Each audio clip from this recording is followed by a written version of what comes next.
happiness for one and all is a dream.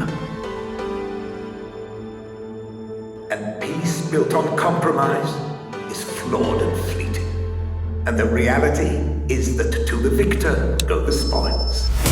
Welcome to another epic weapon showcase video, which I promise to do for each job, including 10 most badass looking weapons and how to get them.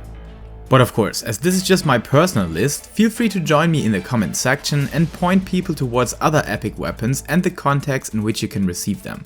But without further ado, let us start the top 10 and the first contestant, featuring the ultimate Vorpal sword, which can be received by participating in the Epic of Alexander, which is the highest difficulty level you can play and was the Shadowbringers' only ultimate fight available, that had been loved and hated by many. For those that did the normal story quest of Alexander, time is a core principle of this questline, so I really like that Square implemented that aspect into this weapon, paired up with a fantastic color mix of purple, orange and mainly yellowish gold that looks gorgeous.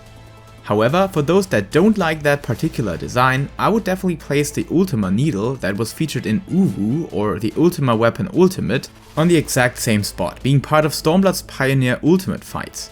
And what I like about this one are these magical planar waves that you can snatch from time to time and which round up this phenomenal color design.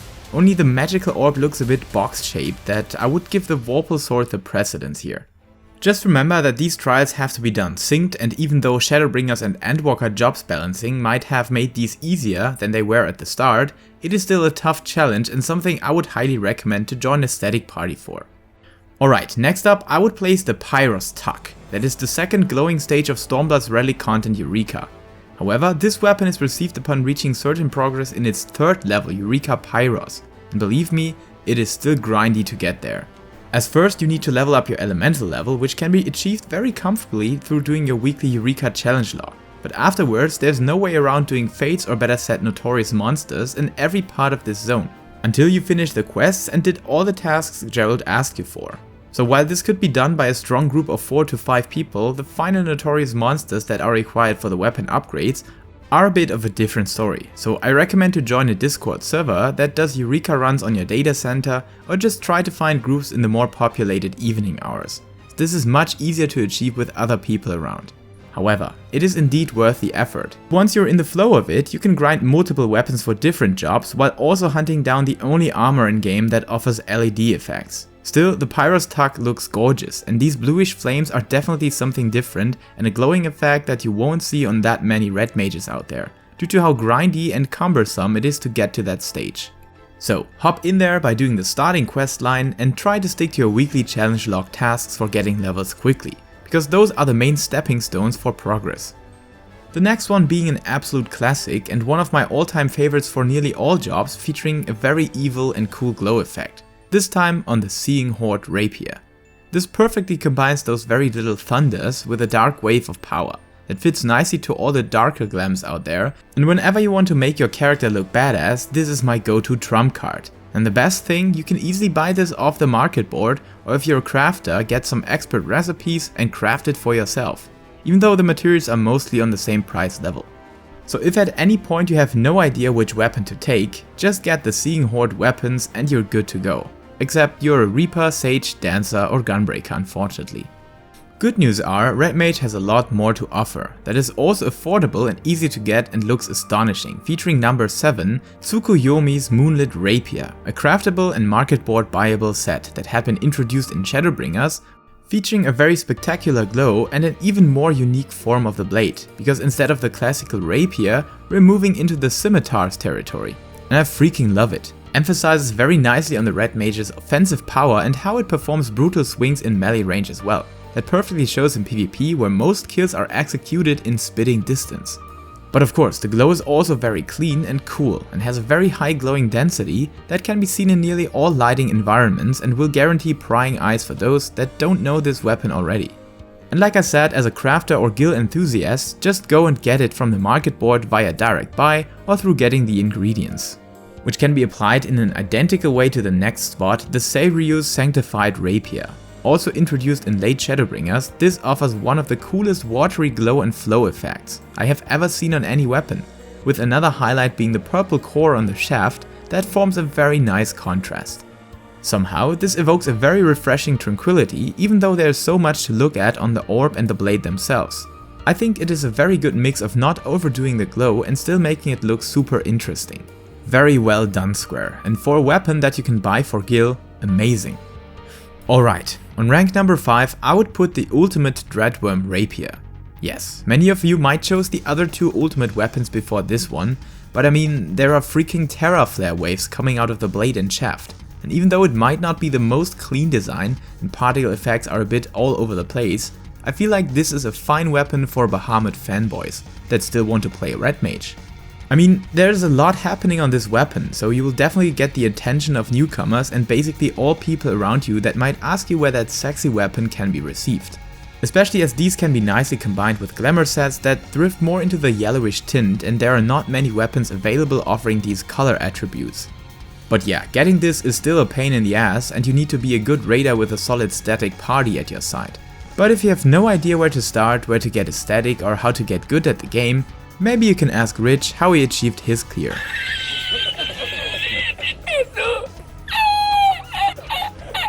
Okay, did I say a real classic? The next one is a classic, and I'm so glad that I grinded this when content was hot for it. The Murglay or Muglay's Animos, which is featured in the first section of Stormblood's relic content Eureka. So much less to grind than on the Pyros weapon. The only big stepping stone might be Pazuzu, that is a fearsome boss where a solid party size is recommended. Of course, you still need to do that elemental level leveling and basically play a decent amount of Eureka content, but in addition to this weapon for the Red Mage, maybe you already have enough to earn a full arsenal of well-designed weapons from many jobs you have access to. This fine specimen here, however, is one of the coolest you can get, and I love that the basic Red Mage weapon looks so good already, that this clean glow effect rounds up the full picture without any struggle. If I would have to sum it up, this might be the most used weapon for all my videos in total, as I literally used only this for each Red Mage glamour so far. I might be biased here, but it does imply quality when even a content creator working with these things doesn't get bored of one weapon. So if by any chance you want to do some side content while waiting for the weekly resets, check out Eureka, at least for the first part and for this gorgeous Red Mage weapon. The next one is something very special, and I guess it might not find the liking for everyone. However, if you're looking for something that is even more dark and evil than the Seeing Horde weapon, check out this augmented Agonia, which not only looks phenomenal but also delivers this little extra context and background of the character or boss it is connected to. I mean, it is my YouTube header for a reason, right? So for all Shadowbringers fanboys, for every glamour that wants to look as evil and dark as possible, there's no way around this weapon. Maybe even for other jobs, but definitely on the Red Mage one. I know, the crystalline edge and very offensive side effects are way over the top for a normal weapon glam, but if you choose this, you're not looking for the usual. You're looking for the extraordinaire, and especially, you're looking for a weapon to remember. And when talking about remembering, the best thing, even though we're talking about hefty prices for the material or the weapon itself, something around 1 million most of the times, it can be bought from the market board and gives you easy and instant access to one hell of a weapon. So become what you must and get it. I know, there had been a lot of discussion lately about these weapons, and some of them are definitely overdone with the particle effects, and above that, when people are cheating to get them, how much value do these still have?